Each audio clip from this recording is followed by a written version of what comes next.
To be able to have someone who embodies what you believe your country represents is a rare and powerful thing. The daughter of Prince William and Kate Middleton, Charlotte may be a princess by birth, but she quickly becomes a figure of intrigue and admiration. He embodies both youthful charm and a growing sense of responsibility, traits that are now officially recognized thanks to a remarkable rise in the royal family. Princess and stunned the world when she passed on her prestigious title of Princess Royal to 9-year-old Princess Charlotte, shaking the foundations of the monarchy and redefining centuries-old traditions.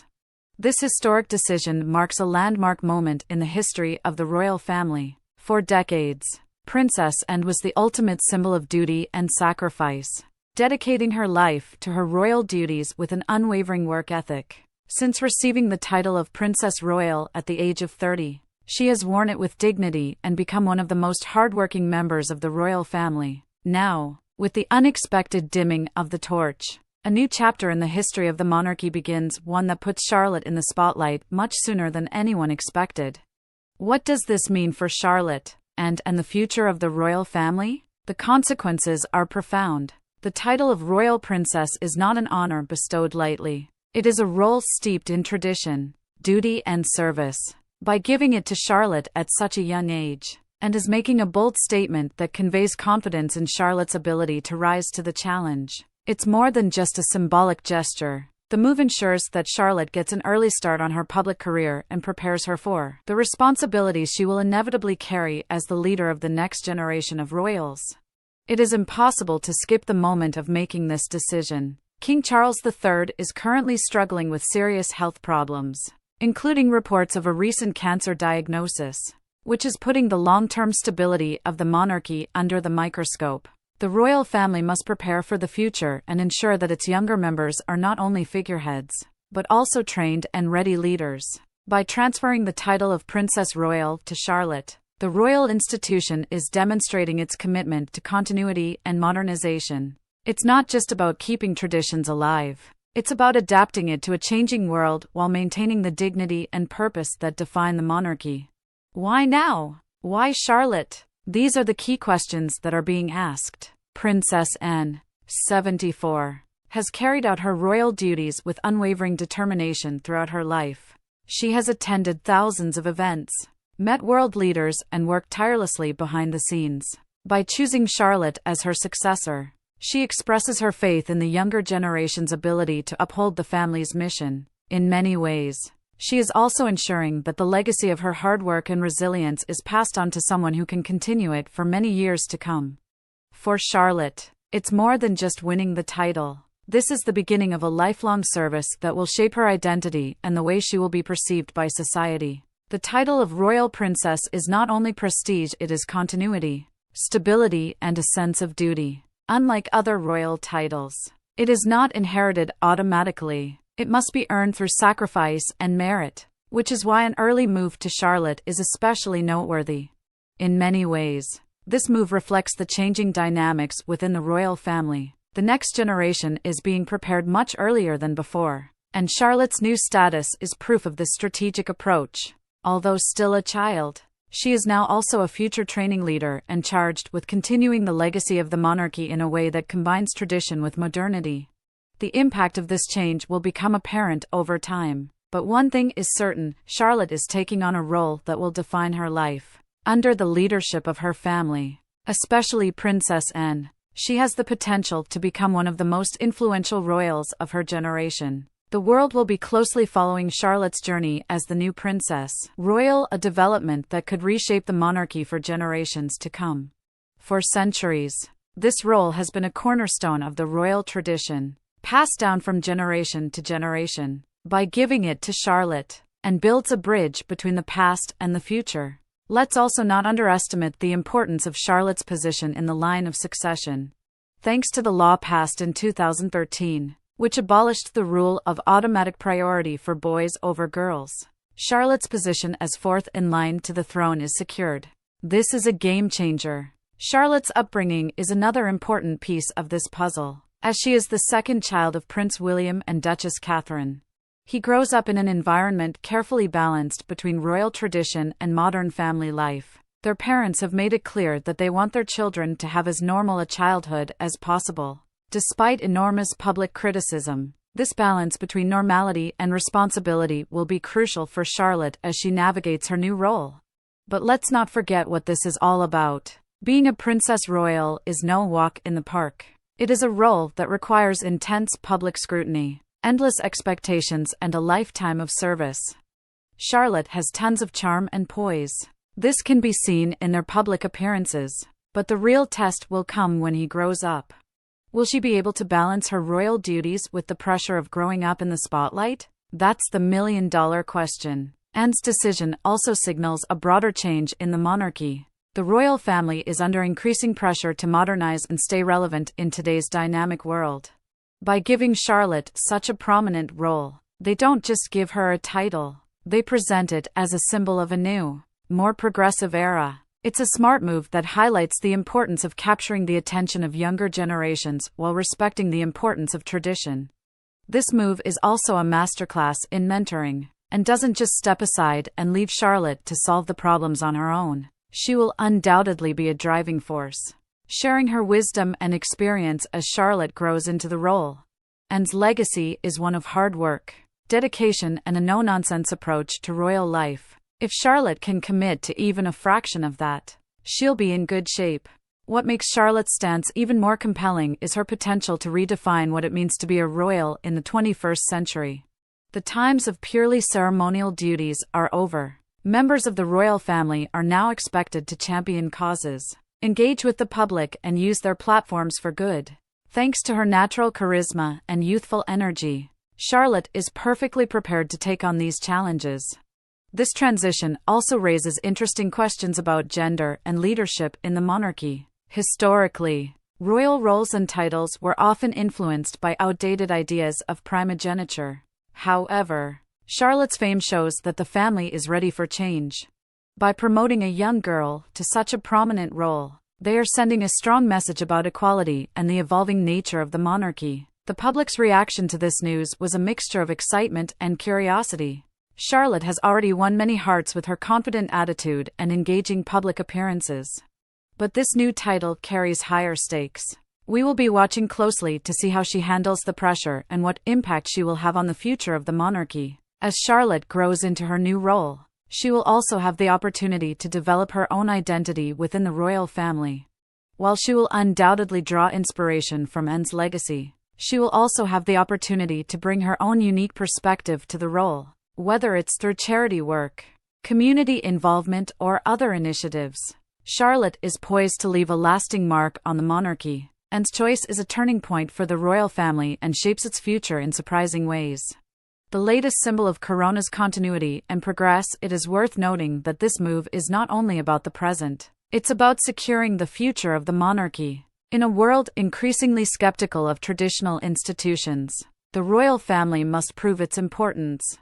By investing in the younger generation and assigning them significant roles, they demonstrate their commitment to development and adaptability. Charlotte's new title is an important part of this strategy. Of course, none of this guarantees that everything will go smoothly.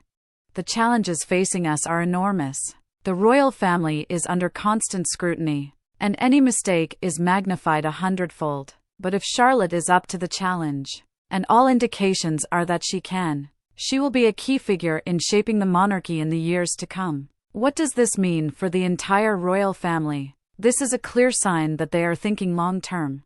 By giving Charlotte this opportunity now, they are not only preparing her for the future, they are also sending a message about the direction they want the monarchy to go. It's about continuity.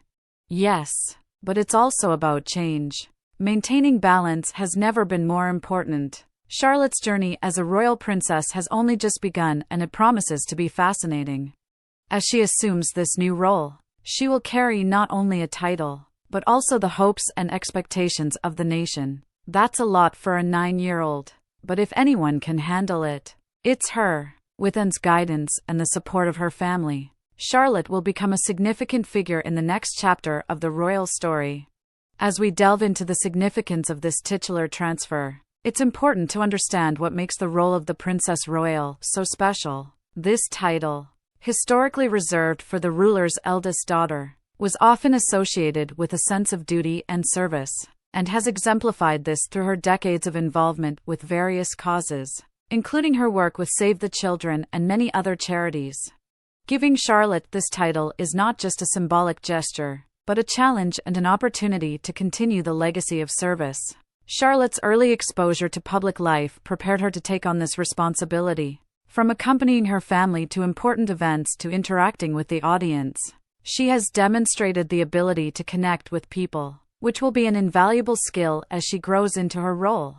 Her interactions with the audience are characterized by a natural charm and warmth, suggesting that she is well suited to the demands of royal life. But what does having a young princess royal mean for the monarchy in our times? On the one hand, it signals a willingness to adapt and accept change. The British monarchy, as a traditional institution, has often been criticized for its slow development.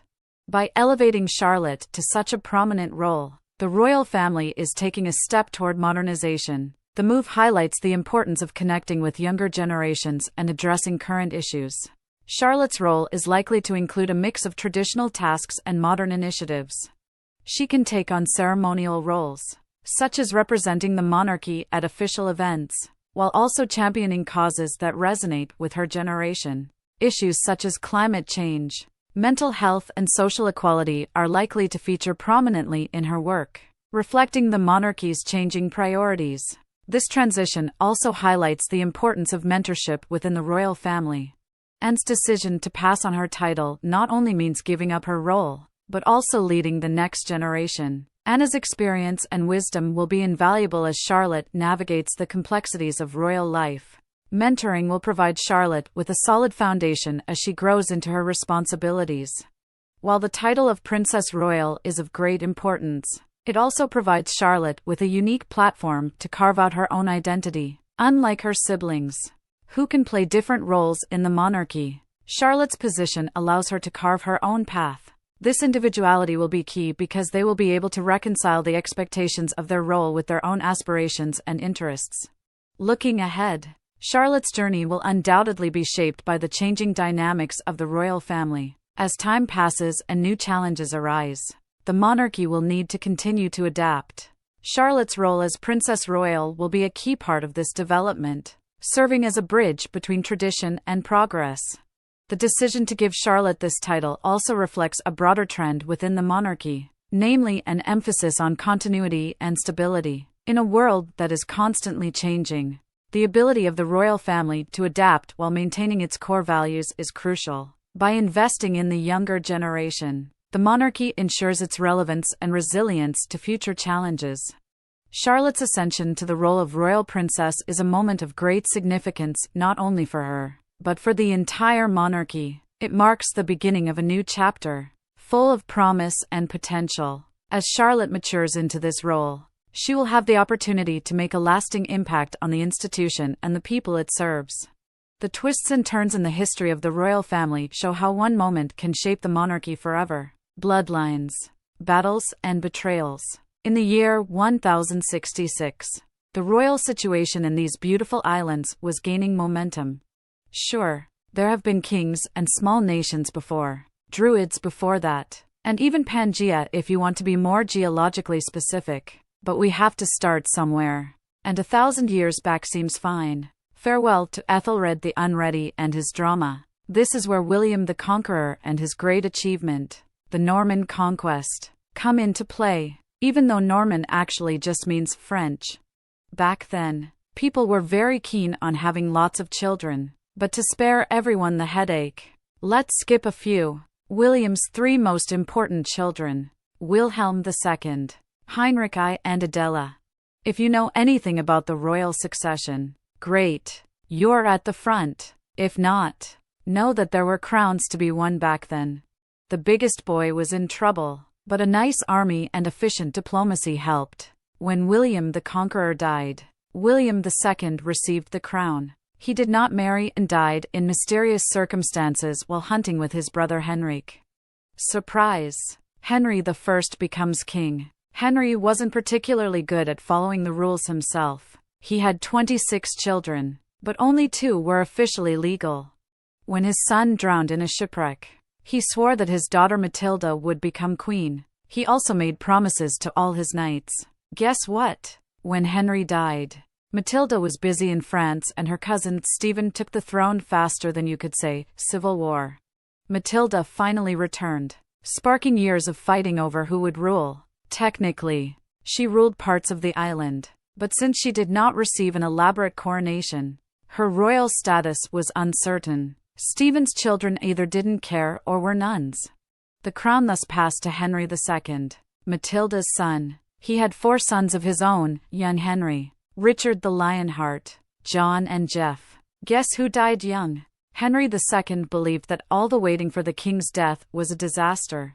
He crowned young Henry as co-king while he was still alive because he believed that 2 kings were better than 1. Spoiler: it wasn't. Young Heinrich rebelled. Another civil war broke out and he died of dysentery. Fast forward to the story of Richard I, the Lionheart, who was more interested in crusading than ruling and left England in the hands of his younger brother John. John, known for his disastrous rule, lost most of the English lands in France, waged costly wars and clashes with the barons, which ultimately led to the signing of the Magna Carta in 1215, a document that shaped constitutional law for centuries. After John's chaotic reign, we got the Edward series.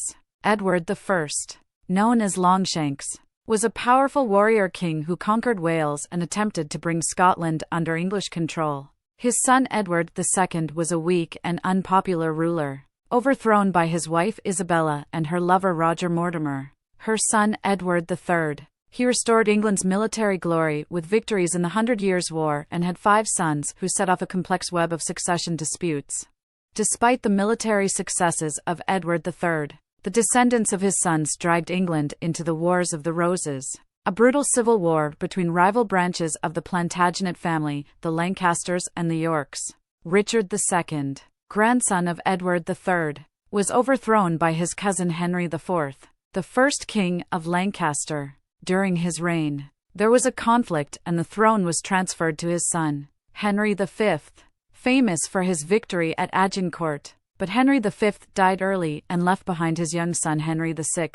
Throne. Henry VI was born weak and plagued by mental illness, deposed by Edward IV of the Yorkist faction, then briefly reinstated before being finally defeated.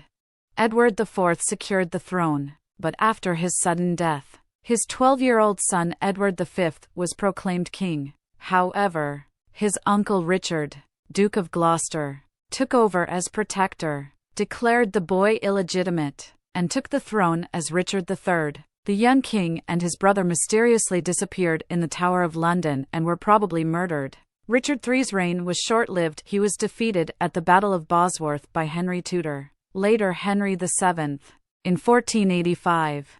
Henry VII, the first Tudor monarch, ended the Wars of the Roses by marrying Elizabeth of York, thus uniting the warring houses. His son, Henry VIII, is one of England's most famous kings, known for having 6 wives, breaking with the Catholic Church and founding the Church of England. Henry VIII passed new inheritance laws, giving preference to male heirs, but this still led to chaos. His only son, Edward VI, inherited the throne when he was only 9 years old, but died at the age of 15. Before his death, he bypassed his Catholic half-sister Mary and Protestant half-sister Elizabeth, and named Lady Jane Grey as his successor. Jane reigned for only 9 days before Mary overthrew her and had her executed. Mary I, or Bloody Mary, tried to restore Catholicism but died childless, leading to the reign of Elizabeth I. Elizabeth I reigned for over 40 years, establishing England as a Protestant nation and overseeing the defeat of the Spanish Armada. However, she died without issue, ending the Tudor dynasty. James VI enters. Scotland appeared, who also became James I of England in 1603 and established the Stuart line. James's son, Charles I, fell out with Parliament over his belief in absolute monarchy, leading to the English Civil War. He was executed in 1649, and England briefly became a republic under Oliver Cromwell. Cromwell ruled as Lord Protector, but after his death his son Richard proved ineffective and the monarchy was restored under Charles II.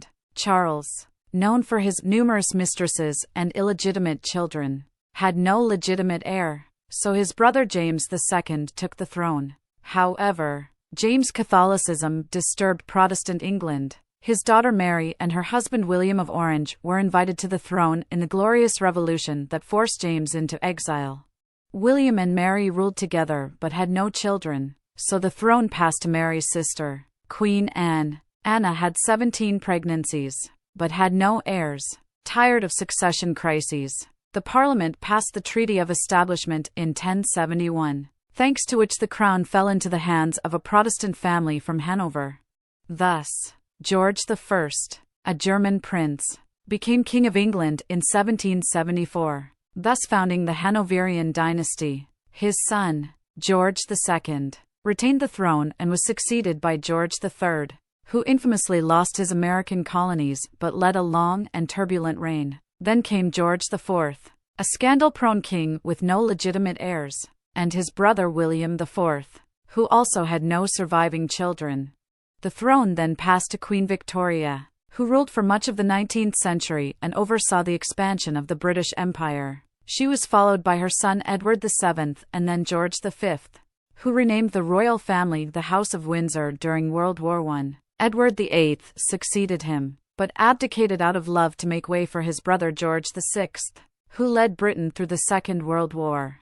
As George VI, in 1952, his daughter Elizabeth II became queen and reigned longer than any other monarch in British history. After her death, the throne passed to her son Charles III. Above, and next in line is his son William, followed by William's son George.